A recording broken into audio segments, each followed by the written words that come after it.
coronavirus temporarily halted construction in several markets and then redefined procedures for job site safety and productivity, all while general contractors grappled with shortages of people and certain materials.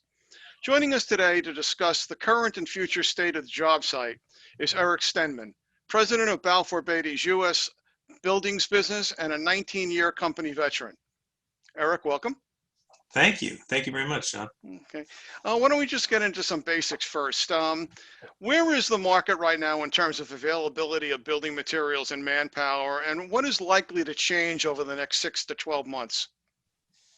Well, I think I would start with saying Balfour Beatty as a business has been fairly fortunate, I think, withstanding a lot of what I hear is happening out there. We have seen some things. So, for example, I've seen some casework that has been being manufactured in Mexico. COVID has hit south of the border very hard, and some of that manufacturing has ceased. So we've seen some delays coming out of that. When you add to that immigration type issues and dialogue, well, that only magnifies things. So we have seen some of that. Coincidentally, we're seeing a shortage in concrete, not from scheduled sort of critical path placements or pours of concrete, but let's say you're going to call for the day after tomorrow for a slurry pour of some type.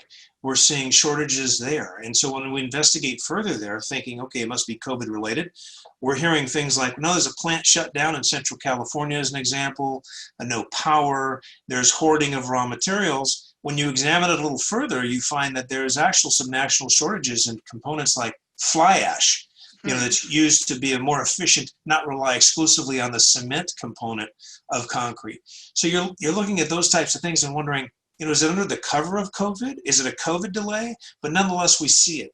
We're seeing steel prices, for example, decline 4%, since May. And I think the sector is sort of experiencing and witnessing a slowdown with office tower work. But when you look at different markets, so as an example, I use Texas or Dallas in particular, they've been very successful in offering tax breaks and luring companies to relocate from California, from Washington State. So you see the office tower work in Dallas going gangbusters. But in other parts of the country, you do see these reduction in prices. And that only leads to this fear, this expectation that it must be slowing in other sectors. So we're starting to see some of that. And maybe probably something that you and I both experience at home. We have a new appreciation for hand sanitizer, right? So hard to find. And, we have a national procurement team. We sent them out. They made deals with breweries that brew beer, but converted their facilities to brewing hand sanitizer. And we bought gallons and gallons and gallons of it. Now you're starting to see it loosen up a bit, out there. You can get a bit more, but the Clorox wipes, very hard to get. The cleansers, very hard to get. There's an extreme shortage of that type of material that we need on our job sites because, cleanliness, obviously, the whole art of the handshake is gone. I've done more fist bumps and elbow bumps than I've ever done in my life. That's very funny, and it's very true. So the new normal we're talking about here for job site safety and operations, what's evolved since March? How is it what's likely to be permanent post-pandemic? And how is it affecting projects in general, like scheduling, like cost, and again, like manpower availability? Yeah, that's a great question. So here's what we're seeing. So one, you've got a lot of state orders coming out from governors. On top of that, you've got a lot of county, local ordinance orders coming out. And then you have cities coming out with their orders, and they're not all syncing up. So we spend a lot of time sort of deciphering what the rules are of the jobs. But I think a common denominator in all of them, we're doing temperature screenings. So we've brought in a lot of plexiglass. We're using infrared cameras so that we can detect body temperature at a safe distance. PPE, personal protective equipment, obviously the face mask has become sort of loud and proud on the job site. Now we're no stranger to face masks because the N95 masks are used quite often, especially with the masonry contractors and all. But now you're asking, the trades that are not normally wearing them to wear them. And it's difficult because it's hot out there. It's physically challenging to be out in the field. And you throw that layer of a face mask on top of that. So you see a bit of that going on. Screening, of course, is big. You know, there's some things that we can't ask, and there are things though that we can't. So we try to do the norm. You know, take the temperature. You know, figure out that. Then you add the whole social distancing piece to the construction industry. Sounds easy, but it's not that easy. You know, in this industry, we work close together out in the field. So we've had to bring in some technology to help us with it. You know, this triac system is an example. It's sort of like a beeper type of a system where each worker is wearing one. And all it does, it's like, it reminds me of driving the golf cart when you drive off the golf path you're not supposed to and the cart dies. Well, this, when you get too close together, it starts to beep more rapidly and louder as you get closer. So you can set it. So set it at 6 feet, for example. This is what's mounted on a helmet or on a person, right? On a person. You can wear it as a pager or a beeper. You can wear it on your belt, and it'll just do that. And then, John, I would say some of the things that we've seen come out, just sort of an efficiency advancement. So, you know, we do a lot of public work. We do a lot of commercial work. So let's take hanging a door as an example. You know, hanging a door is a two-person job.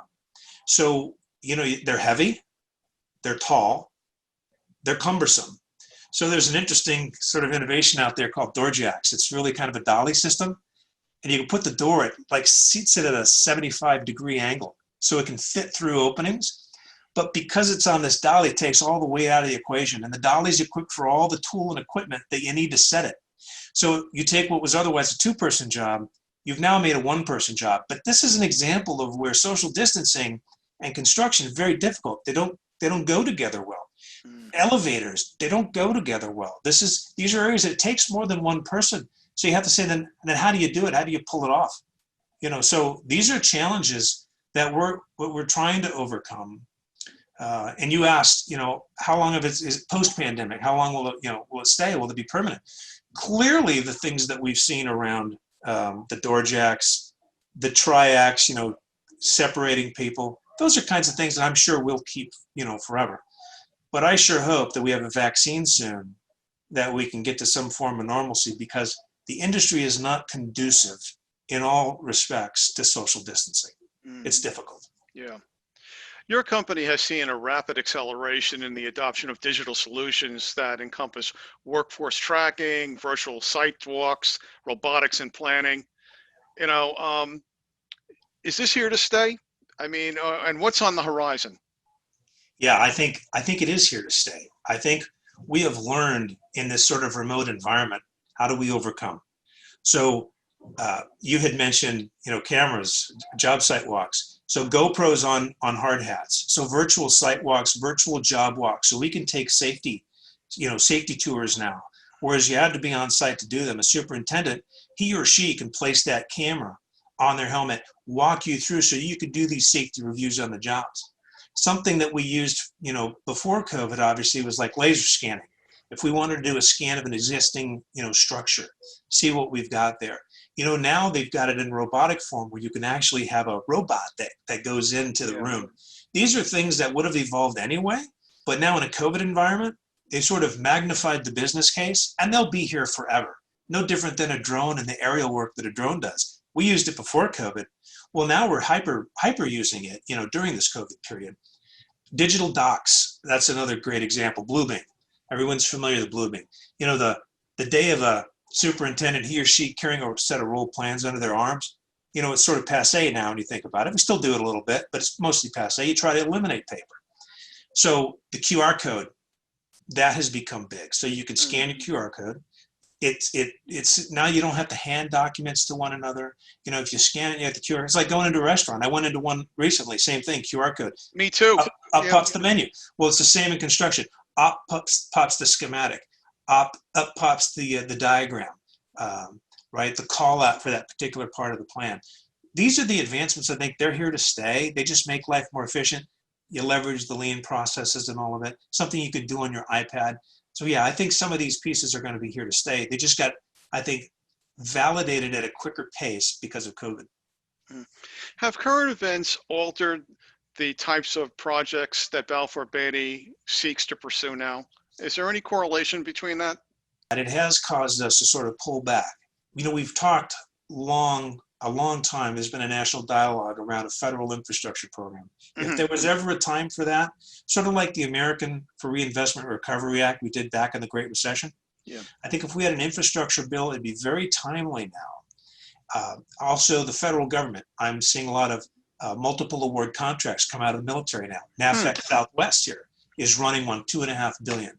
So we're looking at those because you need to look downstream. You start to feel some of this, but construction is a bit like a big dinosaur. You know, you step on the tail, it takes a while for the pain to get to the brain. We sort of trail things by about 18 months, right? Because these projects, we've sold the work already. So we need to think, what does late 21 look like? What does 22? And to your point, we are looking at things like federal, military, and these other types of P3 type opportunities where we could supplement our markets to make sure we're in the right spot to address it. Eric, thanks for your time and your comments. It's nice, very nice talking to you, and I hope you stay well. My pleasure. You do the same. Thanks to our audience for watching.